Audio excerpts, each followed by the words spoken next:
غزہ میں جاری جینوسائیڈ اپنی پیک پر پہنچ چکا ہے۔ وہاں پر اب تک 6,000 سے زیادہ فلسطینی شہید کیے جا چکے ہیں اور پچھلے 3 ہفتوں سے ان کا محاصرہ جاری ہے۔ کوئی ادویات وہاں پر نہیں جا سکتی، کھانے پینے کی کوئی چیز ان کو میسر نہیں، حتیٰ کہ پیٹرول تک ان کو میسر نہیں کیا جا رہا، اور فیول کی عدم دستیابی کی وجہ سے اب ہسپتالوں میں آپریشنز بھی نہیں ہو رہے۔ وہاں پر ہسپتالوں کی حالت یہ ہو چکی ہے کہ ان تمام ہاسپٹلز میں اب نہ تو لاشیں رکھنے کی جگہ بچی ہے اور نہ ہی کوئی مریض ایڈمٹ کرنے کی کوئی سپیس ان ہاسپٹلز میں باقی رہی ہے۔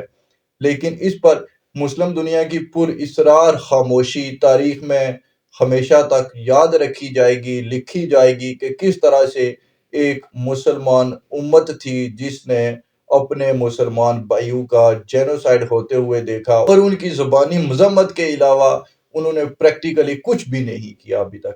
لیکن آج ایلن ماسک کا اس صورتحال پر بڑا ہی تشویشناک بیان آیا ہے۔ انہوں نے اپنے ایک انٹرویو میں اس بات کا اظہار کیا کہ چائنا، رشیا اور ایران کا اتحاد امریکہ کے لیے بہت خطرناک ہے اور یہ تیسری عالمی جنگ کی طرف بڑھ سکتے ہیں معاملات، کیونکہ یوکرین میں بھی کافی زیادہ حالات خراب ہے پچھلے 2 سالوں سے۔ اب یہ اس کا سیکنڈ سٹیپ جو شروع ہوا ہے امریکہ اور رشیا کی جنگ کا، وہ غزہ میں منتقل ہو چکا ہے۔ اصل میں تو پروکسی جنگ یہ انہی بڑی طاقتوں کے درمیان ہی ہو رہی ہے۔ اب اس پر مسلم دنیا بھی کب تک خاموش رہے گی؟ ابھی کچھ اور دن اگر ایسے ہی گزرے تو آخر یہ حکمران مجبور ہو جائیں گے، اپنی اپنی عوام کے ہاتھوں ہی مجبور ہو جائیں گے کہ انہیں کچھ نہ کچھ کرنا پڑے گا، پریکٹیکلی کرنا پڑے گا۔ آپ کب تک لوگوں کے صبر کو آزما سکتے ہیں؟ پھر جب کہ ترکی میں بھی اور پاکستان میں بھی ایسے ممالک میں تو ہمارے حکمرانوں نے اپنے ووٹ بینک لینے کے لیے ان عوام کو بہت زیادہ اسلام کا پرچار کیا، ایسے ڈرامہ سیریلز بنائے گئے، ایسی فلمیں بنائی گئی کہ مسلم امت جو ہے وہ جہاد پر اس کا کافی زیادہ دھیان راغب کیا گیا، ان کی باقاعدہ طور پر ذہن سازی کی گئی کہ ہم مسلمان ہیں اور ہم ایک امت ہیں، اور ہم نے ان باقی اقوام کو کافی زیادہ شکستیں دی ماضی میں، اور اس طرح کی باتیں جو ہے اب عوام کب تک یہ سارا کچھ برداشت کرے گی؟ ابھی ترکی کے صدر طیب اردوان بھی اسرائیل جانے والے تھے، لیکن عوامی پریشر کی وجہ سے اب انہوں نے اپنا دورہ کینسل کر دیا ہے۔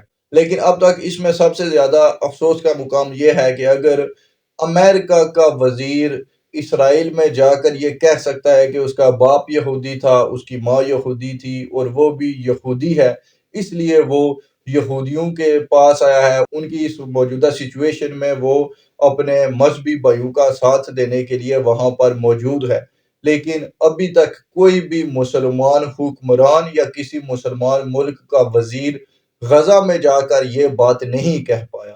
بہت ہی افسوس کا مقام ہے۔ ایران کے ایک وزیر نے کوشش کی تھی، لیکن وہ بھی شام تک بھی نہ جا پائے اور اس سے پہلے پیچھے پیچھے لبنان سے واپس آ گئے، لیکن وہ بھی غزہ تک نہیں پہنچ سکے تھے۔ تو مسلم دنیا کی جو خاموشی ہے یہ بڑی ہی ظالمانہ ہے، لیکن یہ اب زیادہ دیر تک اس طرح سے خاموشی کے ساتھ حالات نہیں چل سکیں گے۔ عوام کا پریشر حکمرانوں کو مجبور کرے گا، چاہے ایران نے یہ جنگ شروع کروائی ہو اپنے مفادات کے لیے ہی صحیح، لیکن اب وہ بھی زیادہ دیر تک اس جنگ سے اپنے آپ کو پیچھے نہیں رکھ سکتا۔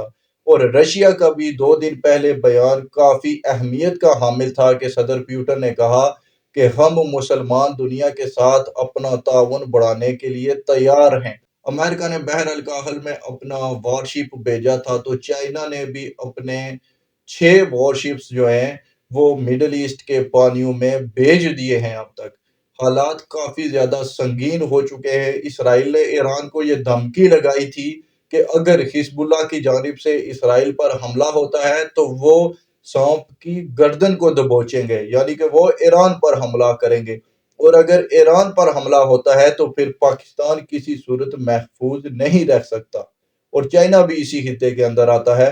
تو اس طرح سے چائنا اور پاکستان بھی اس میں انوالو ہوں گے، چاہے وہ اپنی مرضی سے ہوں یا چاہے وہ مجبوراً ہوں، لیکن ان کو ہونا پڑے گا۔ اگر لبنان میں یہ جنگ چھڑ جاتی ہے تو وہاں مڈل ایسٹ کے اندر بھی آس پاس کے تمام ممالک چاہے وہ اپنی مرضی سے اس جنگ میں شامل ہوں یا چاہے وہ مجبوری سے ہوں، لیکن ان کو بھی وہاں پر پھر اپنی خاموشی توڑنی پڑے گی، نیوٹرل نہیں رہ سکتے یہ تمام ممالک۔ تو یہ ایسا سینیریو نہیں ہے کہ غزہ کا جینوسائیڈ چپ چاپ ہو جائے گا اور باقی پوری دنیا بیٹھ کر تماشا دیکھتی رہے گی، اس طرح سے ممکن نہیں لگ رہا۔ اور اگر وہاں پر فوری طور پر سیز فائر نہیں کروایا گیا، اگر غزہ کے حالات کو نہ سنبھالا گیا، تو یہ آگ تمام ممالک میں پھیل جائے گی اور تیسری عالمی جنگ کا خطرہ بہت زیادہ ہو چکا ہے۔ ہم اس بارے میں پہلے بھی بات کرتے رہے ہیں، لیکن ہماری باتوں کو اگر آپ زیادہ اہمیت نہ بھی دیں، لیکن اب تو اس بندے نے بات کی ہے جو اس وقت دنیا کا سب سے زیادہ امیر انسان ہے۔ اس کا کوئی ذہن ہوگا تو تبھی وہ اس مقام تک پہنچا ہے، اور اگر وہ ایسی بات کر رہا ہے تو اس کا مطلب ہے کہ دنیا کو اس بات کو سیریس لینا چاہیے اور تمام ممالک کو یہ کوششیں کرنی چاہیے کہ وہ غزہ میں سیز فائر کروائیں۔ چلیں جی، اب تک کے لیے اتنا ہی تھا۔ لائک کمنٹ شیئر ضرور کیجیے گا اور سبسکرائب کرنا مت بھولیے گا۔ ملتے ہیں اگلی ویڈیو میں، اپنا بہت سارا خیال رکھیے۔ اللہ حافظ و ناصر۔